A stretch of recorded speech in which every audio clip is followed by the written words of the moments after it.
not immediately guess that all of the richness of mental life, of intelligence, of categorization, of language, of planning, of emotion, could arise from the structure of this 3 pounds of flesh.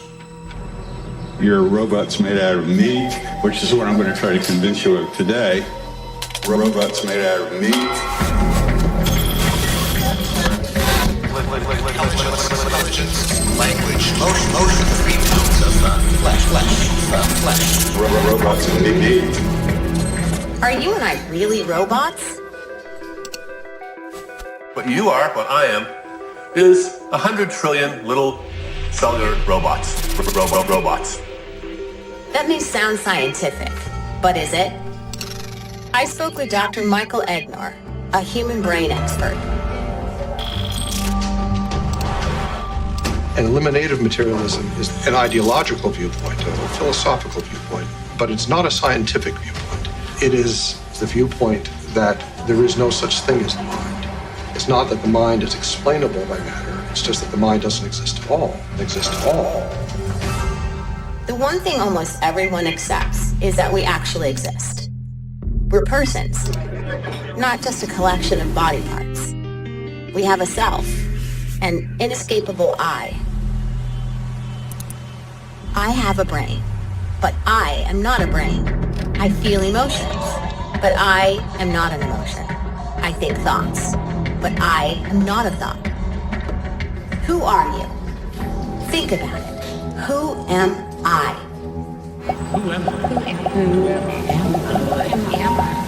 Most people feel they're more than their physical bodies.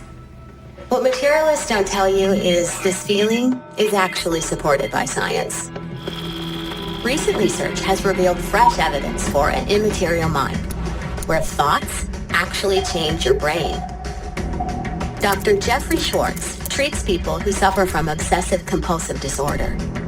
His treatments provide evidence that thoughts can change our physical brains.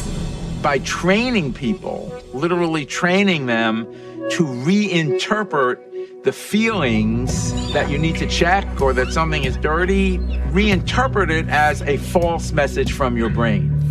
People could, in fact, learn how to understand that this is not me, this is a false message from my brain, and when they did that, their OCD improved and their brain changed. That's the part where you really get the leverage to say you're not just your brain, because choices you make can actually change how your brain works. This research clearly supports mind over matter. Mind over matter. Further evidence for an immaterial mind comes from an operation known as a corpus callosotomy. In this operation, you literally cut the brain in half by severing the corpus callosum. It's an operation that I've performed, and their brains were essentially cut in half. But they still seem to be a unitary person. They still seem to be fairly normal.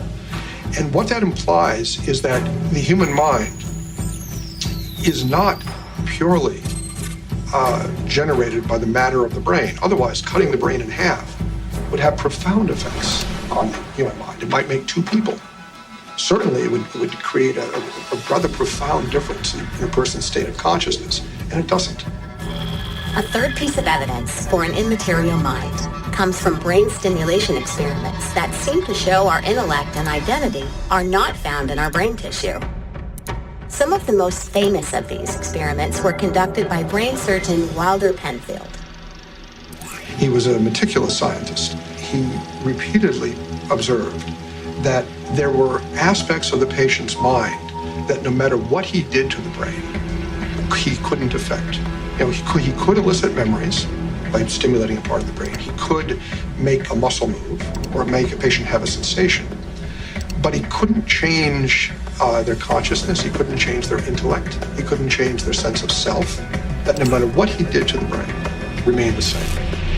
A fourth piece of evidence for an immaterial mind comes from experiments about free will.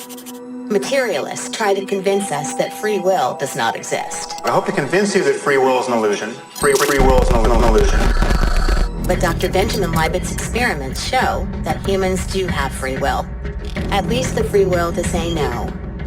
About perhaps half a second before you decide to do something, there's a spike in your brain that he called the readiness potential.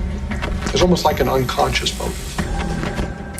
Materialists have used this readiness potential to suggest that we are misled into thinking we have free will. Free will is an illusion.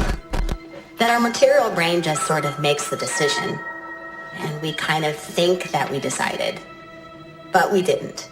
Leibniz didn't agree with that. He asked the subjects to do something more.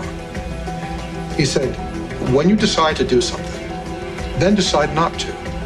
When they did that, he found that there was a readiness potential for deciding to push the button, but there wasn't a readiness potential to decide not to push it.